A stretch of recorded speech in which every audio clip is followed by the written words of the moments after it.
Assalamualaikum warahmatullahi wabarakatuh. Welcome back to my channel. Kembali lagi dengan saya mahasiswa semester 5. Perkenalkan, nama saya Nasrullah Hertonji. Saya merupakan mahasiswa jurusan Pendidikan Agama Islam Fakultas Ilmu Tarbiyah dan Keguruan Universitas Tinggi YAIN Sultan Amir Gorontalo.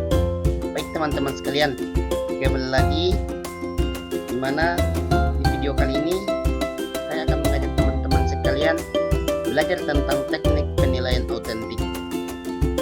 Nah, tentunya teknik penilaian autentik ini tidak asing lagi bagi kita seorang mahasiswa yang sekarang sudah duduk di semester 5. Karena kenapa?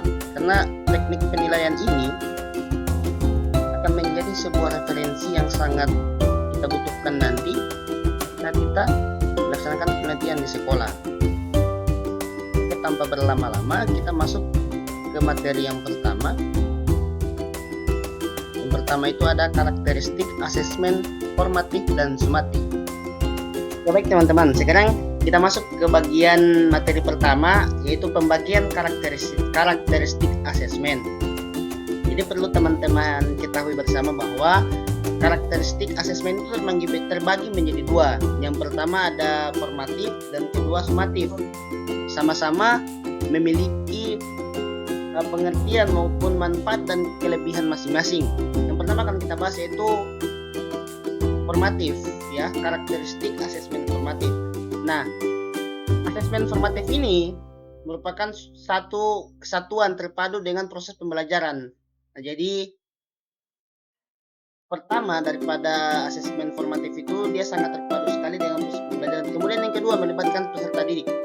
Nah, jadi asesmen formatif ini dia sangat melibatkan secara universal siswa dalam karena melaksanakan asesmen formatif. Kemudian yang ketiga, memperhatikan kemajuan penguasaan dalam berbagai ranah. Jadi ketika kita ingin menerapkan suatu karakteristik asesmen formatif, kita harus memperhatikan lebih dalam lagi, lebih maju lagi tentang penguasaan dalam berbagai ranah. Misal, ranah pendidikan, sikap maupun pengetahuan daripada seorang peserta didik. Nah, kemudian yang kedua ada sumatif, ya, sumatif. Yang mana di sumatif ini sama seperti formatif tadi, dia memiliki 3 bagian. Yang pertama, karakteristik asesmen sumatif merupakan alat ukur untuk mengetahui pencapaian hasil belajar. Artinya apa?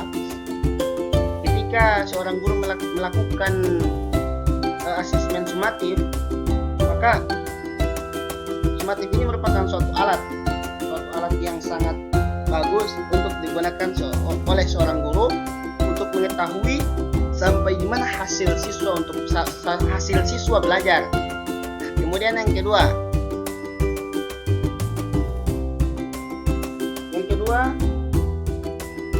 capaian hasil belajar untuk dibandingkan dengan kriteria pencapaian. Nah, artinya apa?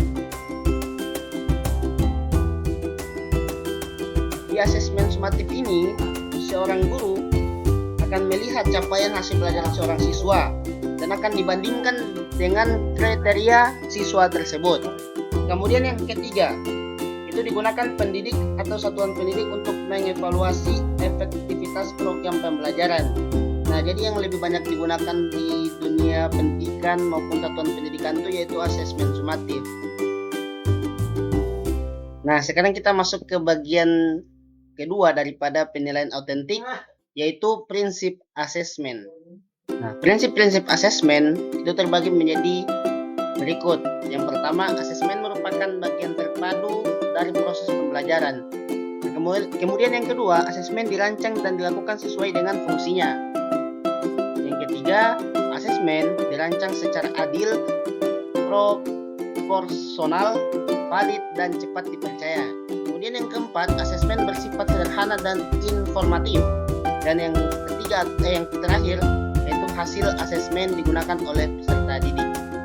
Sekarang kita masuk ke bagian ketiga daripada materi penilaian autentik, yaitu perubahan paradigma penilaian ataupun asesmen. Nah, perubahan paradigma penilaian ataupun asesmen selama pelaksanaan asesmen cenderung berfokus pada asesmen sumatif.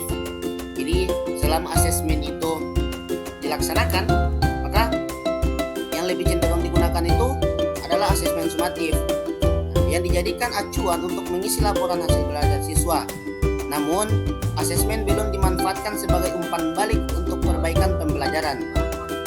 Pada kurikulum Merdeka, pendidikan diharap lebih berfokus pada asesmen formatif dibandingkan sumatif dan menggunakan hasil asesmen formatif untuk perbaikan proses pembelajaran yang berkelanjutan. Nah, artinya apa? Selama digunakan daripada paradigma penilaian asesmen itu yang sering digunakan yaitu asesmen sumatif.